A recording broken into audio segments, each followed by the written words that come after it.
l'alcalde Carles Cardón, l'alcalde de Cerdanyola. Bé? No, i ara breu, Breu? Doncs molt breu. Jo, si em permeteu, començaria aquí, perquè a més i ara en aquesta mateixa façana podem explicar alguna cosa, i és que és un edifici que avui és un museu, però ha passat per molts capítols al llarg de la seva història, i fins i tot va estar a punt de desaparèixer. Es va construir a finals del segle XIX com a teatre dels estiuejants. De fet, per l'avantguàrdia de l'època sabem que l'inaugura l'Enric Granados, que era el Pau Casals, el Camil 500, venien aquí estiuejants Cerdanyola. I subir de teatre. Sí, teatre que venien els estiuejants i feien aquestes festes, i el Granados era un dels membres.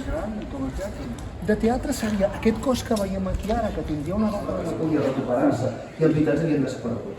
El propietari anterior se'ls havia importat. Llavors, clar, tota la gran tasca que es va realitzar, sobretot, és arribar al consens, que va ser un consens de fet polític del ple, perquè es poguessin recuperar tots els minerals i tornessin. Llavors nosaltres el que tenim ara, si poguéssim viatjar amb el temps, estaríem en aquesta segona fila del teatre, i allà hi hauria la boca de l'escenari i l'escenari. I també en aquesta vitrina expliquem que va ser un moviment que fa que l'art arribi a tots els objectes, coberts, postals, llibres, una miqueta és aquesta màgia, no? Aquest llibre és molt bonic, que és la cançó popular catalana. El té? És una joia, És una preciositat. I aquesta sala està dedicada a un artista que estiuejava a Cerdanyola, però que també creava, perquè el tema de Cerdanyola en aquesta època no és que vinguessin a passar una temporada, sinó que era un lloc de creació. Hi passaven molts mesos, hi havia tallers, hi havia tertúlies, hi havia tota una creació important. Llavors hi ha un artista d'aquella època que es deia Ismael Smith, que era molt conegut, en aquella època havia de ser una gran promesa del noucentisme. Llavors aquí expliquem una mica com es fa un vitrall, o com és un vitrall per darrere, per entendre una mica les bambalines, com és per darrere un vitrall, però òbviament la peça culminant és el que podeu veure aquí, que són els vitralls de Cerdanyola reubicats al seu lloc original, després d'haver estat recuperats, com els comentava, amb tot el consens, les fotos que vulgui. De fet, em sembla que li faran a vostè moltes. I ara des de... Sí, quasi europeu, perquè estan fetes per un alemany. Estan fetes pel Dietrich von Bier, que era un mitraller alemany. La gent compta no ahir? Que s'instal·la a Barcelona i realitza la seva obra mestra per aquí, per Cerdanyola. Es va restaurar a partir d'una col·laboració Ajuntament, Generalitat, Diputació. La Cerdanyola representen un poema visual, és una mica les tres edats de la vida, és una mica l'amor, no? I està inspirat en aquest llenguatge floral i exquisit, molt centroeuropeu, també. Podria estar dient. Està ple de tulipans. Sí, són les dames de les tulipes, aquestes. Hi ha un senyor de Màlaga que ve cada any a portar-nos uns dibuixets, que diu ell, que nosaltres... I aquests mobles estaven a casa de gent del poble, que quan s'enderroquen les torres modernistes les va guardar. I després les ha portat al museu. Òbviament és molt emocionant. I aquestes